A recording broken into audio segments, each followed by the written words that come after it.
بعض لوگ فون کے ایسے عادی ہوتے ہیں، ایسے شوقین ہوتے ہیں فون کے کہ اللہ رحم کرے ان کے اوپر۔ یہ دیکھیں، یہ ویڈیو دیکھیں آپ، یہ کتنی مقدس جگہ ہے۔ یہ وہ جگہ ہے جہاں جا کر آدمی خود کو بھی بھول جاتا ہے۔ یہ سوچے کہ یہاں آدمی کیوں آتا ہے؟ یہاں آدمی اس لیے آتا ہے کہ اپنے گناہوں کی توبہ کرے، اللہ اس کے گناہوں کو معاف فرما دے۔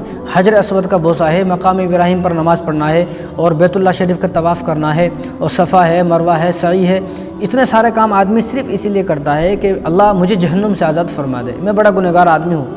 آنکھوں سے آنسو نکلتے ہیں تو تھمتے نہیں ہیں، رکتے نہیں ہیں۔ وہ آدمی کہ جس کے دل میں اللہ کی محبت ہو، جو سچ مچ میں اللہ سے اپنا تعلق جوڑنا چاہتا ہے، جو سچ مچ میں یہ چاہتا ہے کہ اللہ مجھ سے محبت کریں، میں اللہ کا ہو جاؤں، اللہ مجھے مل جائے، میرا رب مجھے مل جائے۔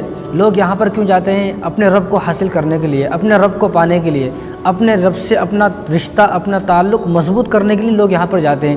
لیکن بعض لوگوں کے دل اتنے سیاہ ہو گئے، اتنے سیاہ ہو گئے، اللہ رحم کرے، اور فون چلانے کا ایسا شوق ہے کہ یہ آدمی بیت اللہ شریف میں بیٹھ کر بھی فون پر گیم کھیل رہے ہیں۔ بیت اللہ شریف کے سامنے بیٹھ کر، حجر اسود کے سامنے بیٹھ کر بھی وہاں پر آدمی یہ گیم کھیل رہا ہے۔ کیسا دل ہوگا اس آدمی کا کہ وہاں پر کے آدمی کا یہ دل کر سکتا ہے کہ میں گیم کھیلوں؟ لیکن جب اللہ تبارک و تعالیٰ کسی سے ناراض ہو جاتے ہیں، اللہ تبارک و تعالیٰ کی نظر رحمت سے کوئی آدمی دور ہو جاتا ہے، تو وہ مسجد میں بیٹھ کر، مسجد نبوی میں بیٹھ کر، اور اپنی محلے کی مسجد میں بیٹھ کر، خانہ کعبے کے اندر بھی بیٹھ کر بھی وہ گیم کھیلتا ہے۔ پھر وہ اس کو عبادت کی توفیق نہیں ہوتی۔ اللہ تبارک و تعالیٰ کی نظر رحمت سے جو آدمی دور ہو جاتا ہے تو اللہ تبارک و تعالیٰ عبادتوں کی لذت اس کے دل سے چھین لیتے ہیں۔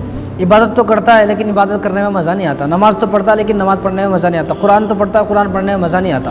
تو یہی حال ان لوگوں کا ہے کہ جو لوگ بیت اللہ شریف کے سامنے بیٹھ کر بھی گیم کھیل رہے ہیں، وہاں بھی گانے سن رہے ہیں، وہاں بھی فلمیں دیکھ رہے ہیں، وہاں بھی ڈرامہ دیکھ رہے ہیں، وہاں بھی کامیڈی سن رہے ہیں، تو یہ لوگ بھی وہی ہیں کہ ان کا دل بھی بالکل سیاہ ہو چکا ہے، کالا ہو چکا ہے۔ یہ آدمی وہ ہیں کہ اللہ تبارک و تعالیٰ کی نظر رحمت سے محروم ہے یہ آدمی۔ اب آپ خود سوچیں کہ اس آدمی سے بڑا بدنصیب کون ہو سکتا ہے جو بیت اللہ شریف میں بیٹھ کر، خانہ کعبہ کے سامنے بیٹھ کر، حجر اسود کے سامنے بیٹھ کر، لوگ سامنے رو رہے ہیں، گڑ گڑا رہے ہیں، آنسو بہا رہے ہیں، اپنے گناہوں کی توبہ کر رہے ہیں، اور یہاں کتنے لوگ بیت اللہ شریف کا غلاف پکڑ کر رو رہے ہیں اور حتیم میں نماز پڑھ رہے ہیں۔ کیوں یہ سب کام کیوں کر رہے ہیں؟ یہ اس لیے کر رہے ہیں، یہ شرمندہ ہیں، یہ شرمندہ ہیں، اپنے گناہوں پر شرمندہ ہیں، اور اپنے گناہوں کا بوجھ ہلکا کرنے کے لیے یہ لوگ بیت اللہ کا غلاف پکڑ کر اور حتیم میں نماز پڑھ رہے ہیں۔ لیکن ہر مسلمان کو سوچنے کی ضرورت ہے کہ جب مجھے موقع یہ دیا جائے گا، اور ہر کسی کو اللہ وہاں پر بلاتے نہیں، ہر کسی کو نہیں بلاتے، تو جس کو اللہ وہاں پر بلا رہے ہیں، جس کو توفیق ہو رہی، تو یہ سوچے کہ کروڑوں مسلمانوں میں سے اللہ نے مجھے بلایا ہے، مجھے چنا ہے۔ جب مجھے اللہ نے کروڑوں مسلمان میں سے یہاں چن کر بلایا ہے تو مجھے کس طرح رہنا چاہیے، کس طرح مجھے بیت اللہ شریف جانا چاہیے، کس طرح مجھے بیت اللہ شریف کی زیارت کرنی چاہیے۔ آدمی کچھ تو سوچے، کچھ تو اس کے اندر عقل ہو، کچھ تو سمجھ ہو۔ کیا اس کا ضمیر بالکل مر چکا ہے؟ تو میری آپ لوگوں سے درخواست ہے کہ اللہ آپ سب کو حج کرائے، آپ سب کو عمرہ کرائے۔ جب بھی آپ جاؤ گے تو یہ حرکت آپ وہاں پر نہیں کرنا۔ سب سے بڑا بدنصیب ہے وہ آدمی جس کو بیت اللہ شریف کے سامنے بیٹھ کر بھی عبادت میں مزہ نہیں آ رہا، عبادت کی توفیق چھین لی گئی، لذت نہیں آ رہی۔ وہاں پر تو آدمی کو یہ چاہیے کہ ایک مرتبہ سبحان اللہ کہے تو 1,00,000 سبحان اللہ کہنے کا ثواب ملتا ہے، ایک مرتبہ سورہ یاسین شریف کی تلاوت کرے تو 1,00,000 سورہ یاسین پڑھنے کا ثواب ملتا ہے۔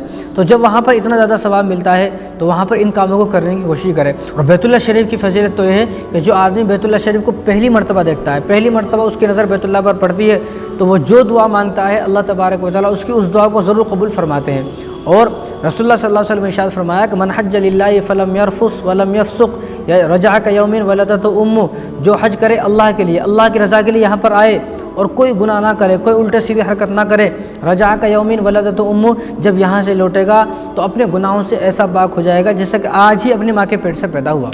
کون؟ جو آدمی غلط حرکت نہیں کرے گا، اور جو آدمی وہاں جا کر بھی گیم کھیلے، وہاں جا کر بھی ڈرامے دیکھے، اور وہاں جا کر بھی عیاشی کرے، پھر اس کا کیا ہوگا وہ خود سوچے۔ بڑا افسوس ہے اس آدمی پر، بڑا افسوس ہے۔ تو اللہ تبارک و تعالی ہم سب کی حفاظت فرمائے، تو اللہ تبارک و تعالی ہم سب کو بھی ایسے بدعمالی سے حفاظت فرمائے۔ السلام علیکم ورحمۃ اللہ۔